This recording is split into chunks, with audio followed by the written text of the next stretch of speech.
আসসালামু আলাইকুম। প্রিয় দর্শক, অঙ্গমঞ্চে আলাপচারিতায় আপনাদের সকলকে আমন্ত্রণ জানাচ্ছি।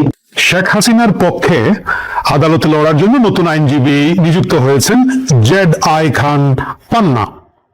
খবরটা শোনার পরে আমার প্রথমেই যে কথাটা মনে পড়লো সেটা হচ্ছে একটা বাংলা নাটক মাইসেলফ অ্যালেন স্বপন বেরিয়ে এসে বলছেন, বহুত চেষ্টা করলাম নিজের গোপন করে রাখার জন্য, কিন্তু আর পারলাম না, এখন সামনে আসতেই হলো।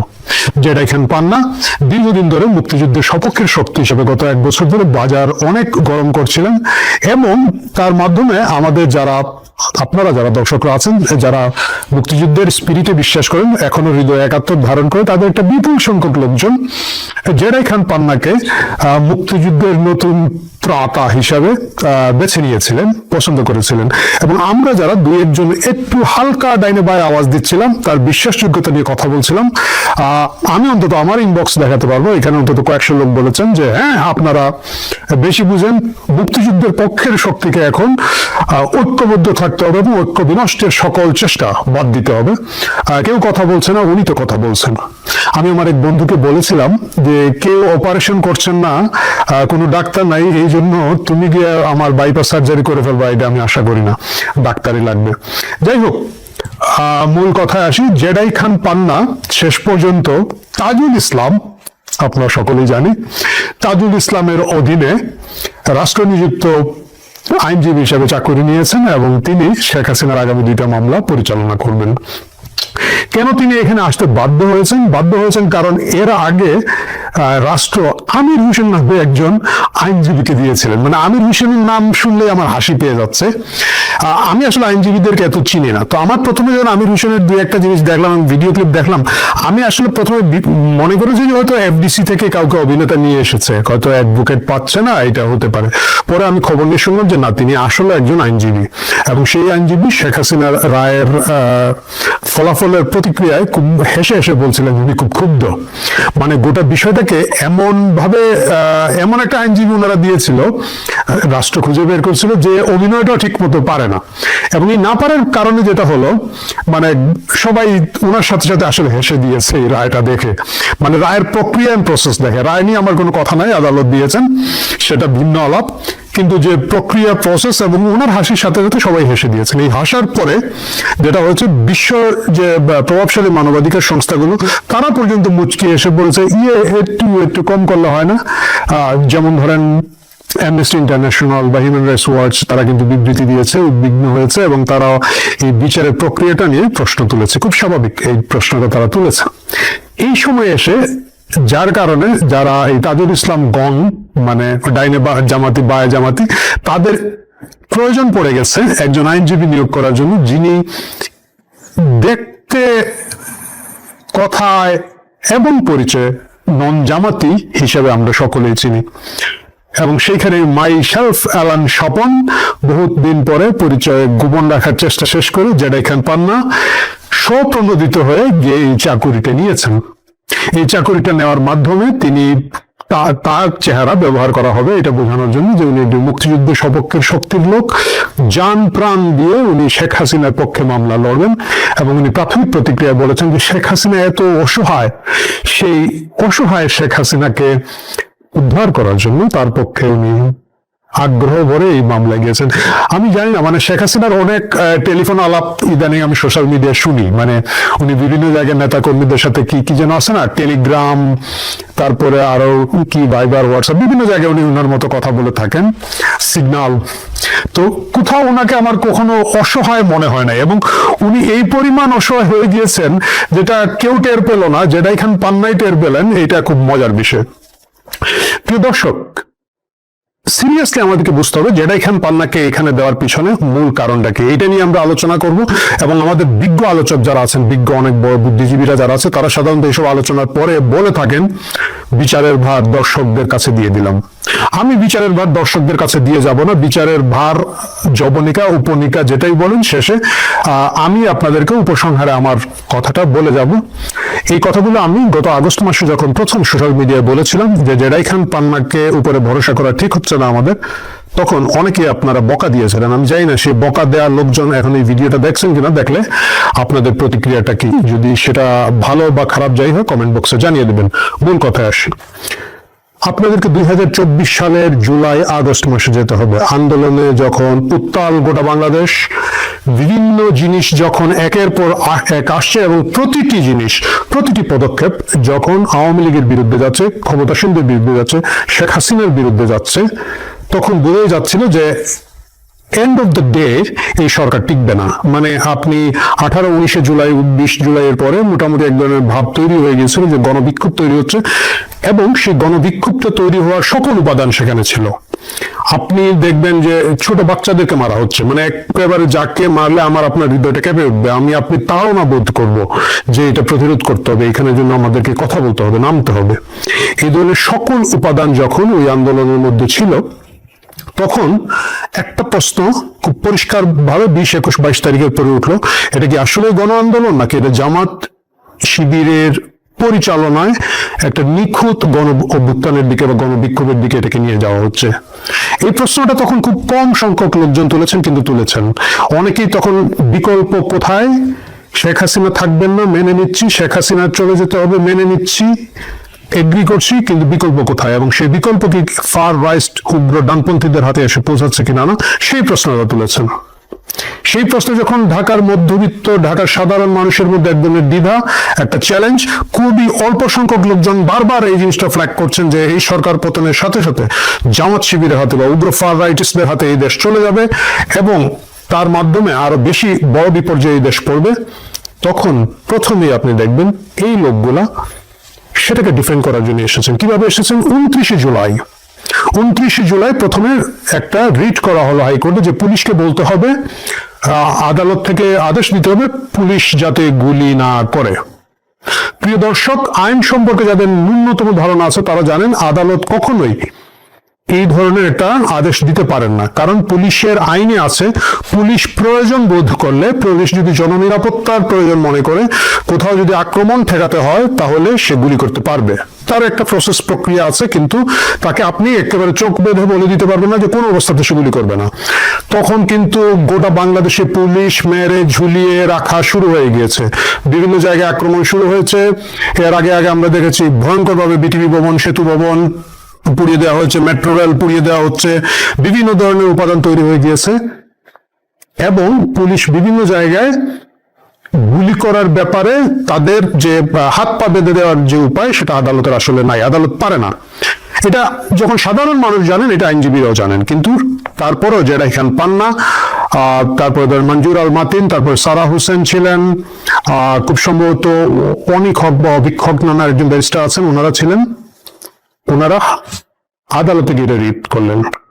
রিট করার মূল কারণটা হচ্ছে, মূল সিগন্যালটা দেওয়ার কারণটা ছিল যে প্রো 71 মুক্তিযুদ্ধের পক্ষে শক্তি, বীর মুক্তিযোদ্ধা জেডাই খান পান্নার মতো লোকজন এই আন্দোলনের সামনে আছেন, তারা এই আন্দোলন করছেন, এবং বাইরে যারা বারবার বলছিলেন যে এটার পিছনে জামাত শিবিরের একটা সুদূর প্রসারী পরিকল্পনা এবং প্ল্যান ওয়াইজ আন্দোলনটা হচ্ছে, তাদেরকে তখন ডিমোরালাইজড করে দেওয়া বা তারা যে সিগন্যালটা পাবলিকের কাছে দিচ্ছিলেন সেই সিগন্যালকে বাতিল করে দিল এই জেডাই খান পান্নার মতো লোকজন যখন সেখানের মধ্যে গেলেন।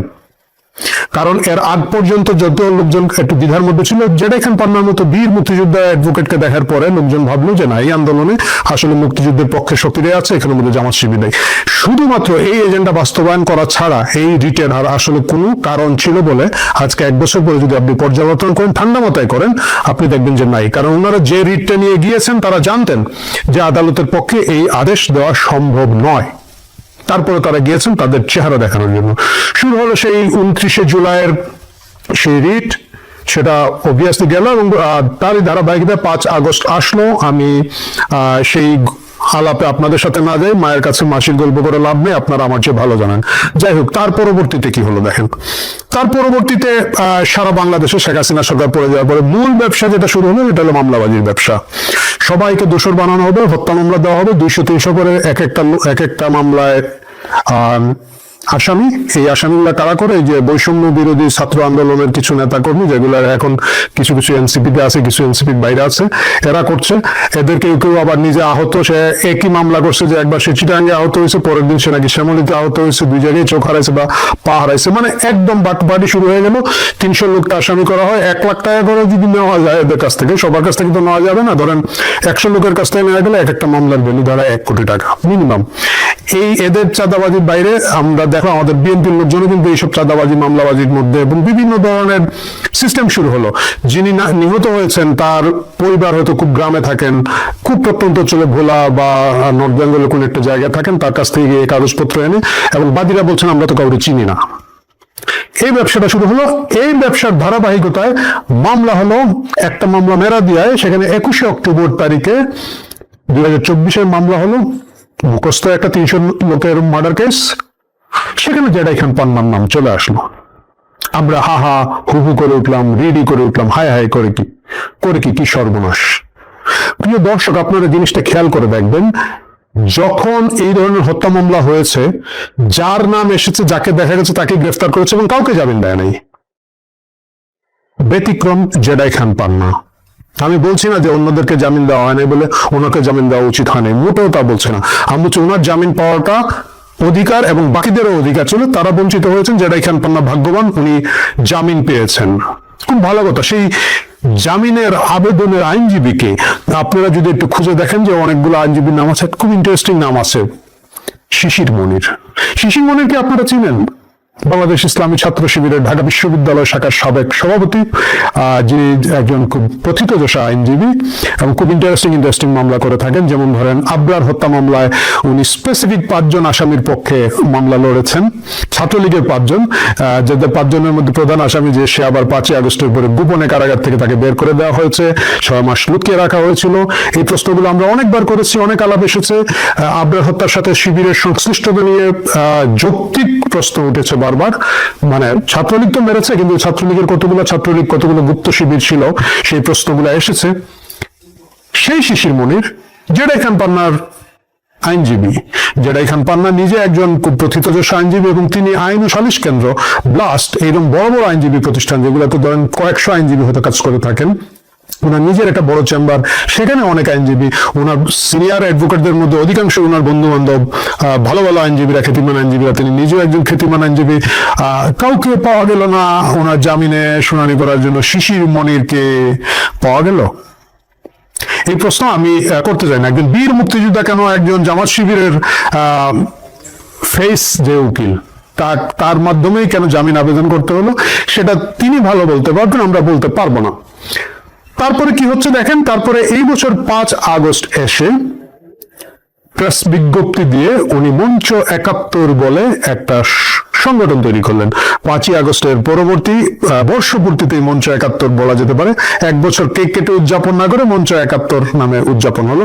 এর আগ পর্যন্ত জেডাই খান পান্না একজন ভিকটিম, মুক্তিযুদ্ধের পক্ষের শক্তি, মুক্তিযুদ্ধের খুবই বড় ভয়েস হিসাবে উনি একদম একের পর এক মিডিয়া অ্যাপিয়ারেন্স, একের পর এক ইউটিউব অ্যাপিয়ারেন্স, টক শো করে টোরে একটা ব্যাপক কে দেবে আশা, কে দেবে ভরসা, কে দেবে কি আছে না সিরাজউদ্দৌলার ডায়ালগের মতো, সেই ডায়ালগের মাঝখানে আমরা পেলাম মুক্তিযুদ্ধের সপক্ষের শক্তি এই মাত্র আছেন বাংলাদেশে একজনই, জেডাই খান পান্না। তার ইমেজ যখন সেই উত্তুঙ্গ অবস্থায়, উনি 5 আগস্ট 2000 মানে এই বছর কি করলেন, এটা মঞ্চ 71 নামে একটা সংগঠন করলেন, প্রেস বিজ্ঞপ্তি দিলেন, এবং সেখানে তিনি খুব ইন্টারেস্টিং কথা বলেছেন। যখন প্রথম আলো তাকে জিজ্ঞেস করেছেন, তিনি বলেছেন যে যেখানে 71-এর উপর আঘাত আসবে সেখানেই আমি দাঁড়িয়ে যাব, প্রয়োজনে একা পোস্টার ব্যানার নিয়ে দাঁড়াবো।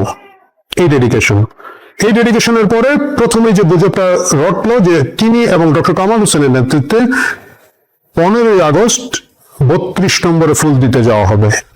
এই প্রচারণা খুব ভালোভাবে চলছিল। মঞ্চ 71 নামে একটা ফেসবুকের পেজ জেডাই খান পান্না নিজে শেয়ার করেছেন। আমি আনফরচুনেটলি সেটা স্ক্রিনশট তখন রাখি নাই, এখন দেখলাম ওনার প্রোফাইলে সেটা নাই। শেয়ার করেছেন, এবং এইটা এক ধরনের বিরাট হই হই রই রই ভাব চলে আসলো। যখন এই হই হই রই রই ভাব চলে আসে, তখন আমি অনেক আওয়ামী লীগের লোকজন যাদেরকে চিনি, আমি তাদেরকে বলছি ফাঁদে পা দিবেন না, আপনারা ওইখানে গেলে কিন্তু প্যান দেখাবেন, মাইক খাবেন, অ্যারেস্ট হবেন, বাংলা কথা পরিষ্কার। না ভাই জান দিয়ে দিবে, মায়ের মারা যাবে। আমি দেখলাম তো বিভিন্ন গ্রুপে টুপে এবং যারা ফেসবুকে আমাকে ফলো করেন আওয়ামী লীগের লোকজন, তারা আরে জান দিয়ে দেবো এইবার হয়েছে, আমার এটা কিছুই হবে না। যাই হোক, পরবর্তীতে উনি 8 আগস্ট দেখলাম ফেসবুকে বলেছেন যে না না এটা কোনো কথা না। 10 আগস্ট উনি একটা ফেসবুক ভিডিও বার্তা দিয়ে বললেন সবাই যার যার অবস্থান থেকে পালাও না, যার যার অবস্থান থেকে দোয়া খায়ের করেন, 32 নম্বরে যাওয়ার দরকার নেই। 32কে ঘিরে এই বছর 15ই আগস্টকে কেন্দ্র করে আওয়ামী লীগের ইন্টারনাল যে প্রিপারেশনের জায়গা ছিল, একটা ছিল যে ব্যাপক সোশ্যাল মিডিয়া ভিজিবিলিটি, যেটা তারা করতে পেরেছেন। বড় বড় নায়ক নায়িকা, গায়ক গায়িকা, ক্রিকেটার, খেলোয়াড় অনেককেই 15ই আগস্টে শোক প্রকাশ করেছেন। এবং দ্বিতীয় ছিল তাদের এক ধরনের 15ই আগস্ট কেন্দ্রিক 32 নম্বর কেন্দ্রিক একটা পরিকল্পনা ছিল, যেটা জেডাই খান পান্না এবং ডক্টর কামাল হোসেনের নাম শুনে ইনিশিয়ালি থেমে যায়, ব্লক হয়ে যায় এবং যেটা শেষ পর্যন্ত হয় নাই। 15ই আগস্ট ডক্টর কামাল হোসেনের নামটা জড়িয়ে যে নিউজটা দেওয়া হলো সেটা যে কোনো ভিত্তি নেই, এটা কিন্তু আমরা অনেকেই আগে থেকে আশঙ্কা করেছিলাম। কিন্তু 15ই আগস্ট জেডাই খান পান্না যে কাজটা করলেন, উনি ফেসবুকে দাবি করলেন যে তাকে গৃহবন্দী করে রাখা হয়েছে। তিনি বললেন আমি গ্রেফতার নই, অ্যারেস্ট নই, কিন্তু আমি গৃহবন্দী। আবার আমরা হা হা হি হি রি রি করে উঠলাম, ডিডি পড়লো চাকরি কি বলে একজন বৃদ্ধ সিনিয়র আইনজীবীকে গৃহবন্দী করে ফেললো এই সরকার, ডক্টর ইউনূস সরকারের তো আর তো মেনে নেওয়া যাচ্ছে না। এই ভিত্তিতে যেটা হলো, যেখানে জেডাই খান পান্নার মতো লোককে গৃহবন্দী করে ফেলেছে 15ই আগস্ট আওয়ামী লীগের ওই যে সেলা পেলার লোকজন যেগুলো গিয়ে মায়ের মুড় খাইতো, ওই একজন রিক্সাওয়ালা এবং দু একজন একেবারেই বেকুব লেভেলের আওয়ামী লীগ ছাড়া কেউ 15ই আগস্টে ওই ঝুঁকিটা নেয় নাই। পরবর্তীতে জেডাই খান পান্না আমাদেরকে জানালেন, সে একই স্ট্যাটাস কারেক্ট করে যে না, ওনাকে কেউ গৃহবন্দী করে নাই, মানে বাইরে থেকে ওনার ফ্যামিলি ওনাকে বেরিয়ে আসতে দেয় নাই।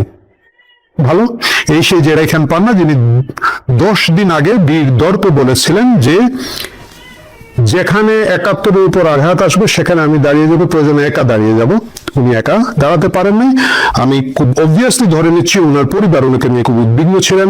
উনি অনেক বয়স্ক, শারীরিকভাবে সুস্থ নন এবং তারা আসতে দেন নাই।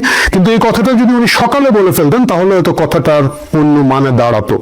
কিন্তু তখন উনি যেভাবে নিজেকে গৃহবন্দী দাবি করেছিলেন, পরবর্তীতে দেখা গেল যে ফ্যামিলির বাইরে আসলে ওনাকে কেউ গৃহবন্দী করে নাই। গেল 5ই আগস্টের গল্প, আমরা 15ই আগস্টের গল্প আমরা এখানে শেষ করলাম। এর পরবর্তীতে আমরা যাব 28 আগস্টে, কিন্তু তার আগের আরেকটা ইন্টারেস্টিং গল্প হচ্ছে 12ই আগস্ট। 12ই আগস্ট তিনি ট্রাইব্যুনালে গিয়ে আবেদন করলেন, আবদার বলাটা ঠিক হবে না, আবেদন করলেন শেখ হাসিনার পক্ষে তিনি মামলা লড়তে চান। ফুটেজ খাওয়া, আমরা যেটাকে বলি কাঁচা ভাষায়, ফুটেজ খাওয়া ছাড়া এইটার আর কোনো কারণ আমার অনেক বন্ধু বান্ধব পাইলেন না। যারা বিশেষ করে আইনজীবী যারা আছেন, যারা তারা অনেকের সাথে আমার এমনি ক্যাজুয়াল গল্প হয়, তারা বললেন যে না না এটা তো মামলা শুরু হয়ে গিয়েছে। আর ওই যে কি একজন আছে না খুব হাসে, আমির হোসেন ভাই, অ্যাডভোকেট আমির হোসেন, উনি তো মামলা চালাচ্ছেন, এখানে সুযোগ নেই। খুব ইন্টারেস্টিং ব্যাপারটা হচ্ছে জেডাই খান পান্না নিজে কিন্তু গিয়ে ট্রাইব্যুনালে এই কথাটা বলেন নাই। এই কথাটা বলেছেন আইনজীবী নাজনীন নাহার। আইনজীবী নাজনীন নাহারকে, আইনজীবী নাজনীন নাহার হচ্ছেন জেনারেল জিয়াউল আহসানের আপন বোন এবং আইনজীবী যিনি ট্রাইব্যুনালে জেনারেল জিয়াউল আহসানের পক্ষে মামলাটা লড়ছেন।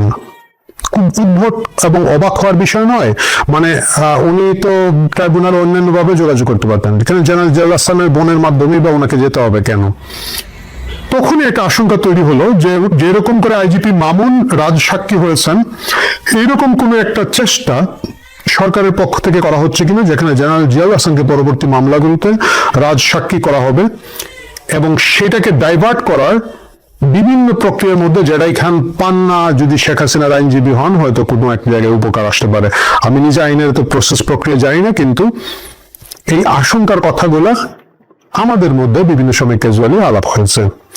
আচ্ছা, গেল সেইটাতে তিনি সাকসেসফুল হলেন না। তারপরে আসলো 28 আগস্ট, রিপোর্টার্স ইউনিটি। সেখানে মঞ্চ 71-এর নামে একটা আলোচনা অনুষ্ঠান করা হলো, যেটার মূল উদ্যোক্তা দুজনের একজন হচ্ছেন জেডাই খান পান্না। যথারীতি ডক্টর কামাল হোসেনের নাম ব্যবহার করা হলো। আমি যথেষ্ট সন্দেহ রাখি যে ডক্টর কামাল হোসেন আদৌ জানতেন কিনা না যে সেই প্রোগ্রামে তিনি চিফ গেস্ট, এরকম কিছু। বাট যেহেতু ডক্টর কামাল হোসেনের নাম বলা হয়েছে, মুক্তিযোদ্ধাদের কথা বলা হয়েছে, মুক্তিযুদ্ধের কথা বলা হয়েছে, এখানে অনেক লোকজন গেলেন, সিনিয়র লোকজনরা গিয়েছিলেন সেখানের মধ্যে। যাওয়ার পরে অনুষ্ঠান শুরু হলো, অনুষ্ঠানের আয়োজক জেডাই খান পান্নার ওইখানে নাই।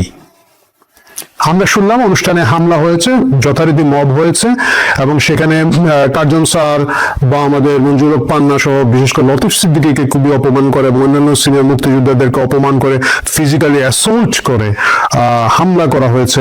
খুব উদ্বেগের সাথে আমরা এখানে দেখতেছিলাম জেডাই খান পান্না কোথায় আছেন, উদ্যোক্ত আয়োজক, উনি কি গ্রেফতার হয়েছেন, কি হয়েছেন?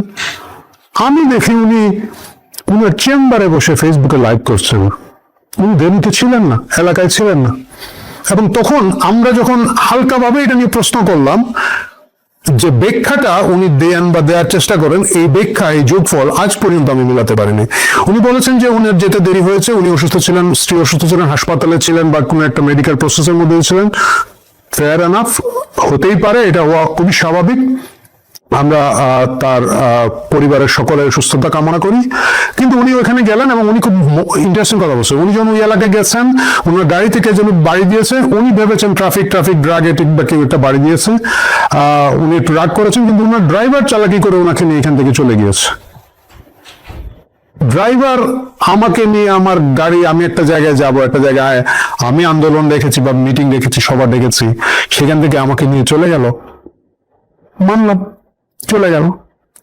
পরবর্তীতে এই যে লতিফ সিদ্দিকী সহ বাকিদেরকে যে গ্রেফতার করা হলো অন্যায়ভাবে 12 ঘন্টা আটকে রেখে, তারপরে তাদেরকে যে গ্রেফতার করা হলো, জেডাই খান পান্না যিনি মাত্র 2-3 সপ্তাহ আগে বলেছিলেন যে কেউ না দাঁড়ালে উনি একা দাঁড়িয়ে থাকবেন ব্যানার, ফেস্টুন, প্ল্যাকার্ড নিয়ে, এদের মুক্তির দাবিতে কোনো আন্দোলনে জেডাই খান পান্নাকে আমি খেয়াল করি নাই। আপনারা যদি কেউ খেয়াল করে থাকেন, ছবিটা বা মন্তব্যের ঘরে তথ্যটা দিয়ে যাবেন। আমি খেয়াল করি নাই। গেল তো, তারপরে কি দাঁড়ালো? সম্প্রতি আমরা দেখলাম সাংবাদিক পান্না এবং লতিফ সিদ্দিকী, ওনারা দুজন জামিনে মুক্তি পেয়েছেন এবং সেই জামিনের আবেদন যারা করেছেন, অ্যাডভোকেট সারা হোসেন করেছেন এবং জেডাই খান পান্না রাষ্ট্রপক্ষ যখন এটা আপিল করতে গেছে, জেডাই খান পান্নার নামও আমি পত্রিকায় দেখেছি এই দুজনের ব্যাপারে। কিন্তু ওইখানে 16 জন গ্রেফতার হয়েছিলেন। বাকিরা কি মুক্তি পেয়েছেন? প্রিয় দর্শক, আপনারা কিছু জানেন?